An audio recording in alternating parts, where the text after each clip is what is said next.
Et en parlant de rester ensemble, il déniche pour nous pas mal de chouettes idées, histoire de faire des choses ensemble dans le 6-8. Un loup particulier qui porte un slip, Mathieu Van Der Est-ce que vous Straten. connaissez le loup en slip? Non. Alors, le loup en slip, c'est des livres pour enfants. Ah, C'est une ça. délicieuse série pour enfants qui est apparue en 2016 et qui, en fait, remet en cause toutes nos certitudes, tous nos a priori sur le grand méchant loup. C'est un loup, mais il n'est pas grand et il n'est pas méchant. Enfin, je dis il est grand, mais il est plutôt gentil. Et il est apparu pour la première fois, en fait, dans la série BD Les Vieux Fourneaux. Je ne sais pas si vous voyez, une série avec des petits vieux comme ça, sous la forme d'un théâtre de marionnettes. Et ce loup plutôt généreux, plutôt sympathique, il a toujours sur lui un slip rayé rouge et blanc.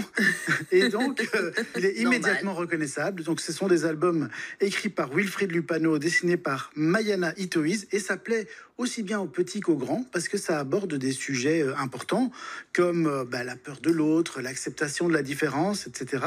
Et là où je vous propose une activité, c'est que depuis le 19 décembre, le loup en slip a débarqué au musée de la BD à Bruxelles. Génial. Dans le cadre d'une exposition qui sera visible jusqu'au 31 mars.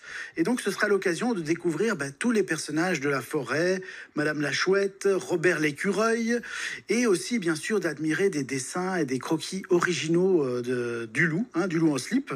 Et puis, en plus, c'est un endroit merveilleux, le musée de la BD. Donc, n'hésitez pas à aller y faire un tour. Et puis, voilà, si jamais vous avez aimé l'expo, il y a un nouvel album qui vient de sortir qui s'appelle Le loup en slip, mais vous voyez, il n'y a pas de P au loup. C'est vrai, parce qu'en fait, c'est tout un album qui s'interroge sur un peu pourquoi certaines lettres se prononcent en français, pourquoi d'autres pas.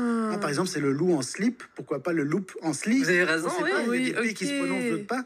Et donc, c'est marrant parce que c'est une manière de s'interroger sur l'orthographe, la grammaire, mais tout ça de manière très ludique. Donc, c'est le nouvel album qui s'appelle Le loup en slip et le mystère du P silencieux. Génial. À partir de quel âge on peut mettre ça dans les petites mains, vous pensez? À mon avis, on peut déjà le lire avec les enfants, même qui savent pas lire. Donc, à mon avis, à partir de 3 ans, quelque chose comme ça. Merveilleux. Ne plus que regarder les images.